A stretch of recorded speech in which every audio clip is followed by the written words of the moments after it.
great pleasure to be here in Korea, and I'd like to thank Professor Park for the invitation and the opportunity to be here. Now, I should really put this title the other way around.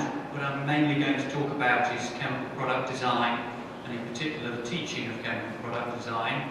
And then if I've got a little time left at the end, I'll go through one example from my own research, which is related to zebra mussels. Now, I'm a little bit nervous about being here to talk about chemical product design, because of course what I know about is the European chemical industry, and to a less extent the American chemical industry. So I know that this makes sense in those terms, but I know nothing at all about the Korean chemical industry. So I'll be very interested to know whether what I'm saying today is of relevance to Korea or not. So this is the structure of the course. I'll start off by talking about what I mean by a chemical product. Then I'll discuss why I think we should be more interested in chemical products today than perhaps we were 10 or 20 years ago. And then think a little bit about what we should change as a consequence of this. And that primarily, obviously, since I'm from university, will be in terms of university education. And as I said, if there's a little bit of time at the end, I'll talk about some of my own research. So what do I mean by a chemical product? Well, really, I'm going to draw a distinction with what we traditionally think about in chemical engineering, which is commodity chemicals. So commodity chemicals are made in very large quantities, typically at least 10,000 tonnes a year, perhaps much more, and they sell for relatively low prices. And they're not differentiated in the market, except by price. So a typical example might be ethylene. Now, it doesn't matter whether you buy your ethylene from BP or Mitsubishi or anybody else, you're buying exactly the same product. The only thing that matters is the purity of ethylene, and the only thing that concerns you is the price of that product. And the price will be not all that much greater than the raw materials that went into the commodity. Now, by contrast, a chemical product is something where the value is much greater than the raw materials involved. And in a sense, this is justified by the fact that you're buying it for the effect it has, rather than as a consequence of its chemical composition. So to take a trivial example, shoe polish might be a chemical product. When you buy shoe polish, you don't read the tin and think, what are the chemicals in this? What you want to know is, does it shine in shoes? And of course there's a premium on a shoe polish which is effective at that, regardless of the chemical composition. So those are the two distinctions I'd like to make. And just to illustrate that, I'd like to consider polycarbonate. This is a chemical which was invented in 1953, surprisingly simultaneously in Europe and the United States. That's just one example of polycarbonate. This is polycarbonate being manufactured. It's manufactured on a very large scale, 1.8 million tonnes annually in the world. And it's a commodity chemical, very large scale. It sells for only £100 a tonne, extraordinarily cheap. A pound is about 2,001. And it's sold, if you buy it, what you specify is the chemical, so the chemical formula, the molecular weight distribution, and of course the chemical purity. And those are the only things that concern you if you're buying polycarbonate. In 1982, this structured product, the compact disc, was invented. That's made of polycarbonate. It's a structured product because what gives it its data storage capacity is very small indentations on the polycarbonate. Now that sells for approximately 630 times the price of the raw polycarbonate itself. So the value is much greater than the value of the raw materials. And you buy a CD because of its performance, not because of its chemical composition. What you want to know is, does it store data, is it reliable, and so on. So this one is the commodity chemical, this one is the chemical product. Now, what I want to do is break down the sorts of products which chemical engineers are concerned with into three categories. Commodities, this is the traditional products which I've talked about, and then molecules, molecular products, and nanostructured products. And both these last two are examples of what I'm calling chemical products. So let's start by looking at the cost. And that's because, as I said, competition in the marketplace is on price rather than on performance. So just one example of what chemical engineers do.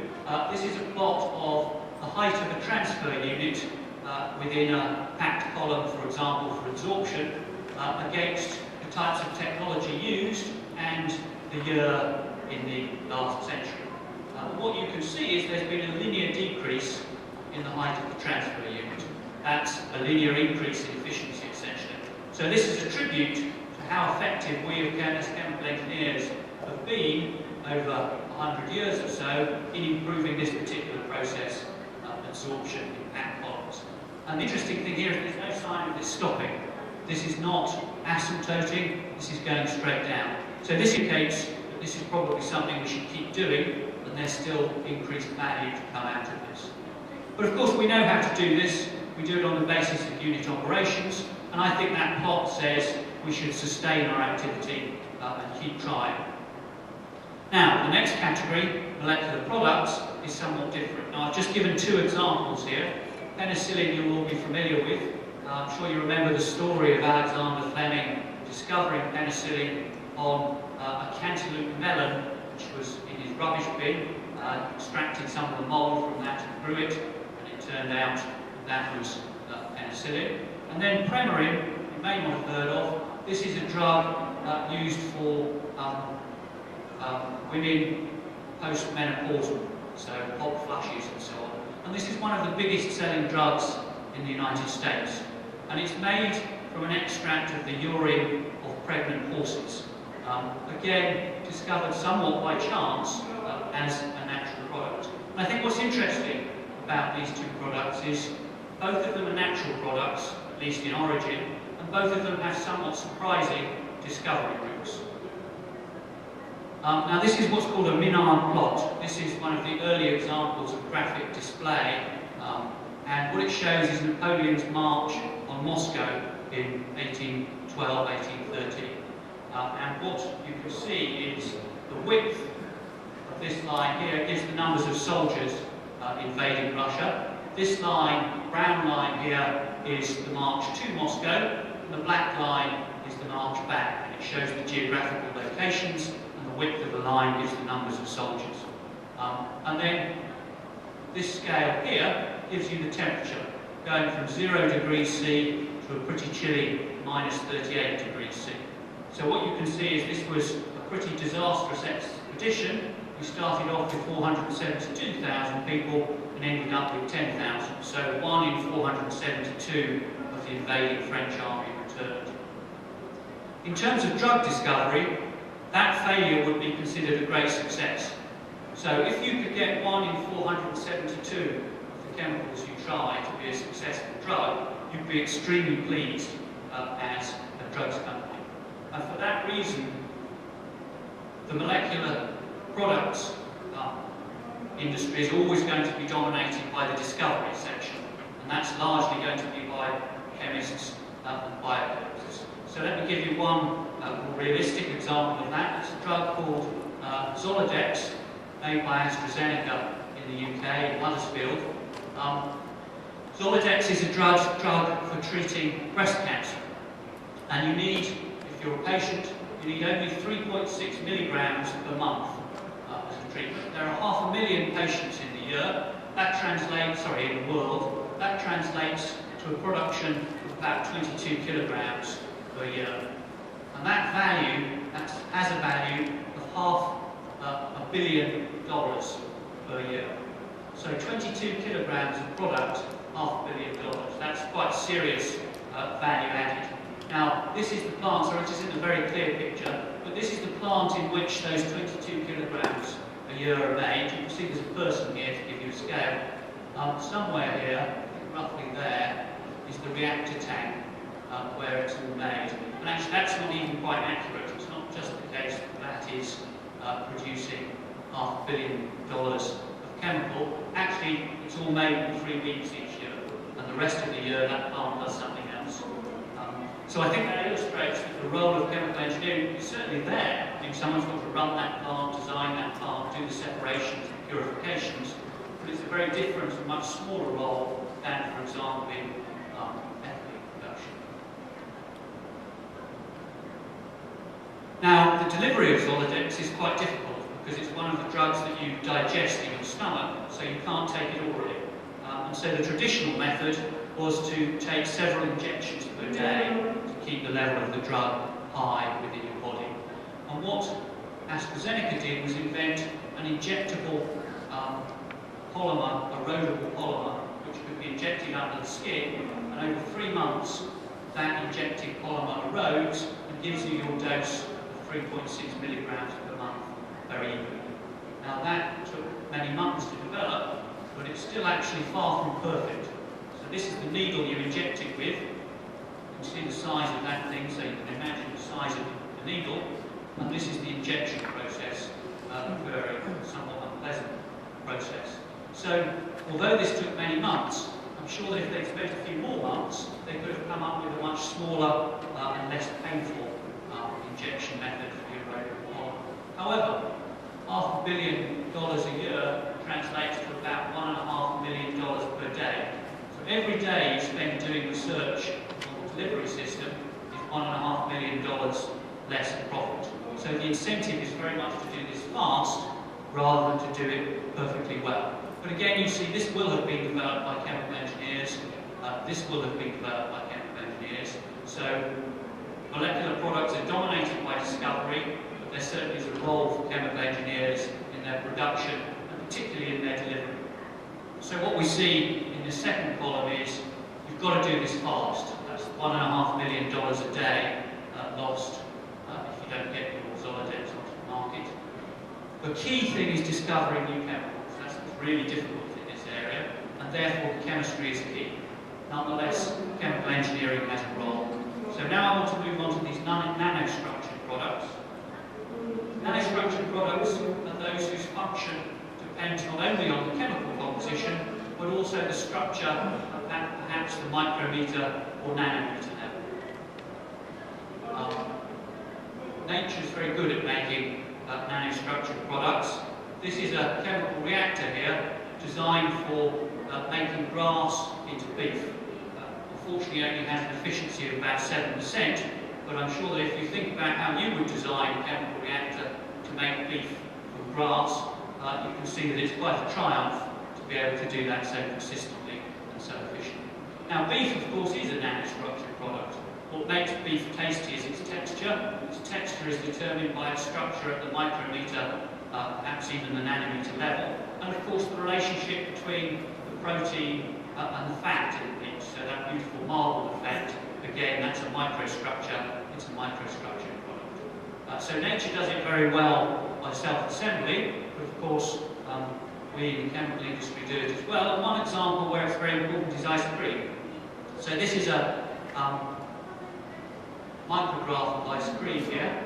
These bubbles here are air. These bits here are ice crystals. This bit here is the syrupy water in between. So you've got a thermodynamic equilibrium between the syrupy water and the frozen ice here. And then the little dots here are fat crystals on the air bubbles. It's the fat crystals which stabilise the air bubbles. Now what makes ice cream taste nice is the fact that these water crystals, ice crystals, are very small. This scale here I think is about 30 or 40 microns. So what you want is these ice crystals to be less than 100 microns in size, otherwise you get a nasty watery taste in your mouth. And then you want very small air bubbles, because that's what gives the ice cream a sort of fluffy flavour.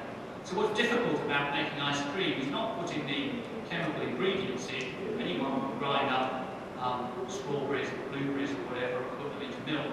What's difficult about it is controlling the microstructure, the micrometer level. So this is a typical nanostructured, microstructured product. Now, in English we have a word called balkanization, coming from the area of Europe, the Balkans, which includes Yugoslavia, Bulgaria, and Greece, and so on. And balkanization means fragmentation. This is an area of Europe which has been fighting pretty continuously for about the last 700 years and tend not to talk happily to their neighbours. And I think research in the area of nanostructure is balkanized. So what you find is the food industry, the coatings industry, packaging, cosmetics, and so on, all have their own bits of research in nanostructures, but there's rather little communication between these groups, and so there's rather little central understanding and theory associated with it. What this means, I think, is that this is a big opportunity for chemical engineers.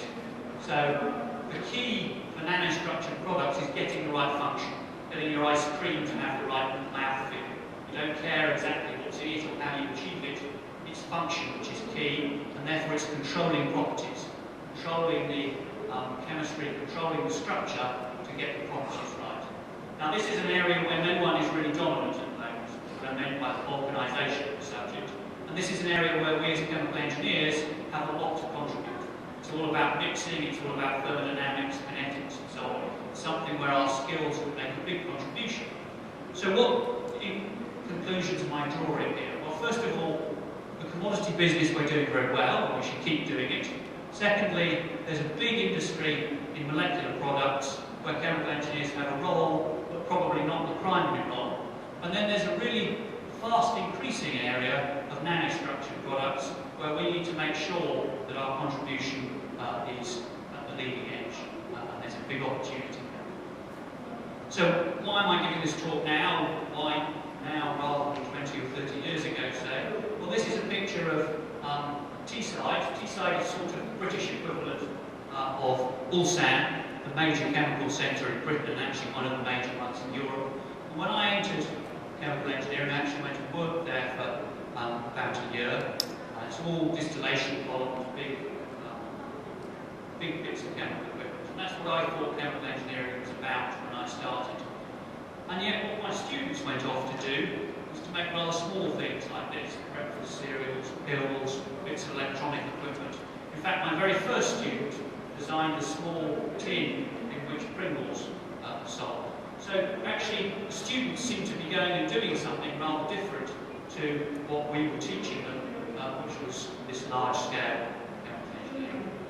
And I think we can see that in a bit more detail by looking at one example, which is textile fibres. So at the top here we've got natural textile fibres. This is billions of pounds per year of world production. And what you can see is that natural fibres, there's really virtually no growth over the 40 years or so from the Second World War. If we look at synthetic fibres, so polyester and so on, there's an enormous rate of growth between 1949 and 1969, that 20-year period. This rate of growth, turns out, exceeds the rate of growth of Microsoft over the past 20 years. So this really is an astonishingly fast growth of the chemical industry. And then from 20 years from 1969, there's growth, but essentially what it does is reflect the growth of the world population. So there was an enormous blossoming of the commodity industry just after the Second World War, and that's changed now. It's clearly an important industry, it's clearly a growing industry, but it's a mature industry. Now, this is a plot of the millions of people in the United States working in agriculture against a year from 1900 to 2000. Of course, what you see is the number of people working in agriculture just declines massively. Now, if you were to plot the amount of food produced, it would go up massively.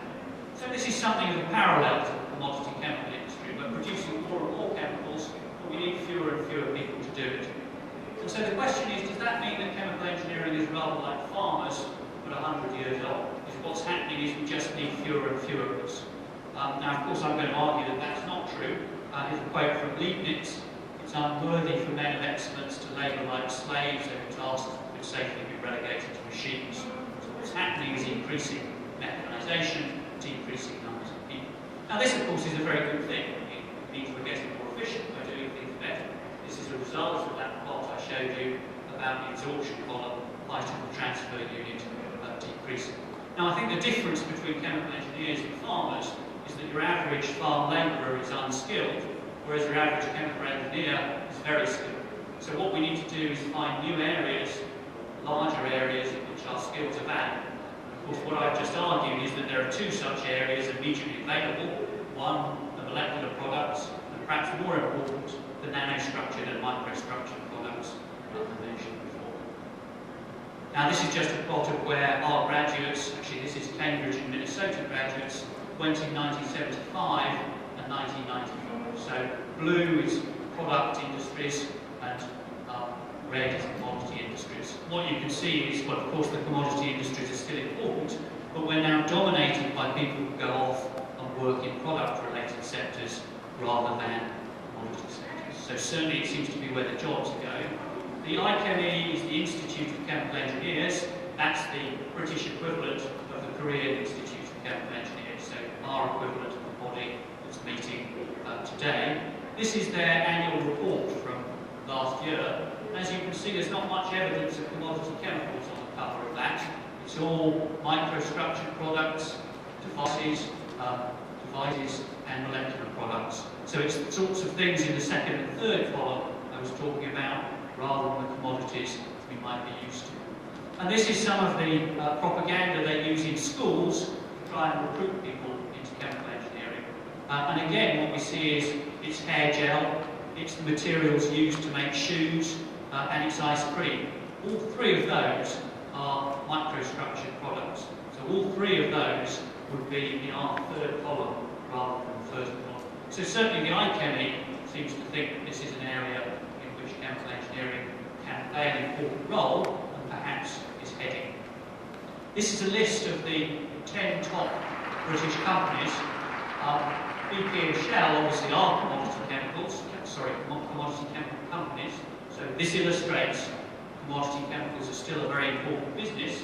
But these ones in yellow are all companies which are involved with microstructured products or molecular products, which I discussed earlier. So an increasing importance of the product rather than process companies. So now I want to move on to what we in universities, at least in Britain and Europe, have done about this. This is King's College, which is where I work. In 1948, there was a member of King's College who was a chemical engineer called Terence Fox. Terence Fox, in fact, was my first head of department. And he's quite famous for saying that God's greatest mistake at the creation was to frame the Navier-Stokes equations in such a complicated form, something I'm sure we can all identify with. So this is where he lived in 1948. This is where I live in 2007. So as you can see, we've moved a very long way over those 60 years or so. Now this is a typical curriculum we in Cambridge might teach. I'm sure these are all recognisable subjects to you. They'd also mainly be recognisable subjects with Terence Fox. So actually what we teach has not changed very much over 50 or 60 years. Perhaps we argue that it could have done given that the university has changed. So as our 50th anniversary, what we did is dig up some of Terence Fox's old notes. And this is from 1952. Here are some of Terence Fox's lectures on thermodynamics. Here are some of my lectures on thermodynamics from 2007. I think you can see there's a certain similarity. Of course, my pictures are much better than Terence Fox's ever were. Now, the question is, does this matter? I mean, of course, geometry is taught much the same way it was taught by the ancient Greeks, and that's because it's right. So one could argue that we're doing the same thing that we did in 1950 because it's right. And I think, to a large extent, that might be true, but I think we might also want to think about where we can change things. Our second head of my department was Peter Dankworth, and he gave a presidential address to the Institute of Chemical Engineers in 1966. A couple of quotes from that. Chemical engineering science should not become exclusively identified with the rigorous subjects. We should be ready to use science to solve any of the problems of chemical engineering, however ill-formulated they may be. We should take every opportunity to emphasise the versatility our training requires. And I think what he means by the rigorous subjects are the more mathematical side, modelling side of chemical engineering. So I just want to emphasise these two words, rigorous, that's what I would call the tradition of chemical engineering, and versatility, something he's urging us to use more. And then it would be a great mistake to think of the content of chemical engineering science as permanently fixed. It's likely to alter greatly over the years in response to changing requirements of industry and to new scientific discoveries and ideas for their application. Now, if that was true in 1966, it must still be true today. I think perhaps we need to worry about that. So really, what I'm saying is based on three assertions. So the identification of chemical engineering with petrochemicals and commodity chemical industries has led to our concentration on what Dankworth's called the rigorous subjects. So that's been very successful, as we saw since the Second World War with the booming chemical industry, but perhaps is no longer relevant. And Dankworth, of course, suggested that our skills are actually much more versatile than that.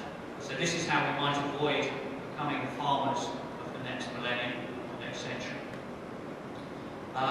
So in recent years, high value-added products have become more important, and I hope I've illustrated that with a few little examples I've given. And so what I'm arguing is we need to take note of what Dankworth said, and therefore put more emphasis on these high value-added products in our teaching. So what should we do about that? Well, of course, the answer is chemical product design, the type of one I suggested. So let me just quickly talk about some of the characteristics of chemical product design.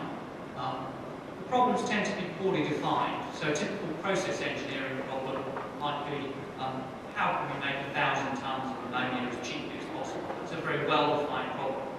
A product problem might be how can I make my ice cream taste better? There's lots of ways of making ice cream taste better, and they're all equally valid. So you have many possible solutions to product design problems. And as I emphasised earlier, remember the Zolodex issue, $1.5 million per day for every day you wait to go into production. We're really very focused on doing things fast rather than doing them particularly rigorously. So this is very different to traditional process design. If it's very different, perhaps we should teach the design very differently. Now it doesn't mean that all those core subjects that we taught, thermodynamics, kinetics and so on, are not relevant. In fact, they're very relevant. But the way in which we use them may be a bit different. So let me just give you a sort of silly example of this sort of poorly defined problem. This isn't what you expect. This is the Culinary Institute of America. They have an exam in which you're given a basket of ingredients at 2 in the afternoon, and you have to produce dinner by 7 in the afternoon.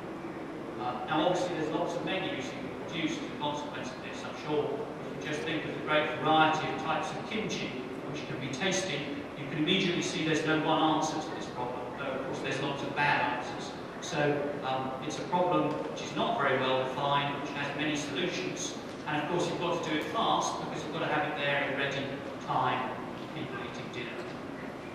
Now the way we do process design is this sort of template. So this is taken from Douglas.